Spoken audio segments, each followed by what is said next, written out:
Assalamu alaikum, karibuni Aroma Zanzibar. Leo tunapika vitumbua na huo ndio mchele nilotumia mimi kwa huku nilipo Marekani. Zamani nikitumia mchele wa Royal, lakini kuna mtu kaniambia hapa TikTok nitumie mchele huo. Nimetumia magi 2, okay? Na hapo na ukosha, na nimeukosha kiasi, sikukosha sana. Na kwa nini napenda kukosha ni kutoa starch, yani vitumbua visiwe vina nata sana, yani starch ni uwanga. Lakini sikutoa sana kwa sababu pia sikutaka viwe vikavu. Sasa kwa mchele wa vitumbua, najua wengi mtaniuliza nitumie mchele gani. Inategemea huko uliko, ni kitu ambacho ujaribu. Najua kwa Tanzania wengi wanatumia pishori, basi utajaribu pishori. Okay, nimeuacha mchele wetu, nimeuroweka kiasi masaa 6. Baada ya masaa 6 nimeutoa maji. Sasa hivi niko tayari kusaga. Nimetia na vijiko 2 vya chai vya hiliki na chumvi kidogo na sukari, magi ile ile lakini sikuijaza. Alafu nimeweka na tui la nazi, magi hiyo hiyo. Hilo ni tui zito, na nimezimua na kuweka magi nyingine kwa tui jipesi. Na hamira nimetumia pakti 1, hiyo ni gram 7, yani ni vijiko 2 na robo vya chai. Sasa hivi okay, nimesaga hapo. Inategemea sasa na blender lako, na kama huna blender strong basi usiwe unasaga moja kwa moja, unachukua muda, unapumzika, alafu unaendelea. Mimi nimesaga na mchele wangu kama hivyo. Unaweza kuwa na chenga kidogo sana, lakini zisiwe nyingi. Baada hapo nikahisi kama hiliki haikukolea, nikaongeza hiliki.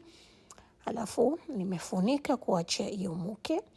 Na kumuka inategemea sasa na sehemu uliokuwa nayo na hali ya hewa. Sisi ilikuwa baridi kidogo, kwa hivyo nimechukua muda kiasi masaa 2 kwa mchanganyiko wangu kuumuka kama hivyo. Hapo nina mchanganyiko wa mafuta na samli. Napenda kutumia mafuta na samli, sababu samli inatoa ladha nzuri na harufu na pia rangi nzuri.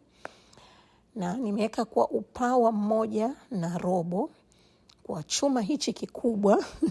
Hichi chuma nilikinunua Dar es Salaam, lakini sijawahi kukitumia. Nilikuwa nacho kingine kimoja kilikuwa medium size. Sasa nilipokwenda kununua hichi nikaona ni size hiyo hiyo, lakini hichi nakiona kikubwa sana.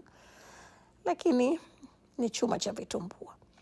Anyway, hapo unaona pembeni, utaona kama imekuwa ishaanza kuiva. Nimegeuza hapo. Na wakati wa kuchoma vitumbua ni muhimu sana sana kucontrol moto, kwa sababu wakati mwingine moto ukiwa mkali unaweza ukaona vitumbua vako vina rangi nzuri kama hivi, ukaona viko sawa, lakini ndani vikawa bado vibichi. Kwa hivyo hapo juu tunaweka samli tena na mafuta. Unaweza kutumia mafuta pekee, mimi napenda kuchanganyisha mafuta na samli. Nimepika hapo kwa moto wa kiasi dakika 4 hivi mpaka 5 kabla sijageuza tena kama hivi. Okay, sasa kwenye mchele na kukumbusheni tena, ni muhimu kutafuta mchele ukajaribu mara 2, 3 mpaka ukapata mchele utakao kufaa wewe, kwa sababu michele iko tofauti, okay? Haya, mimi sasa hivi vitumbua vangu tayari. Mimi huwa navitazama kama hivi, nimetia kijiti, inakuwa inanata lakini sio sana, lakini kwa vijaiva inatoka nyama nyingi ndani. Niwe na vitumbua vyetu tayari. Kwa magi 2 nilotumia mimi za mchele, nimepata vitumbua 17. Okay? Sasa inategemea na chuma chako, pengine kama cha kiasi au kidogo unaweza kupata zaidi. Okay, haya, na hivi vitumbua vyetu tayari hapa vishapoa. Hivi vitumbua vya mteja, kwa hivi nitaviweka ndani ya freezer.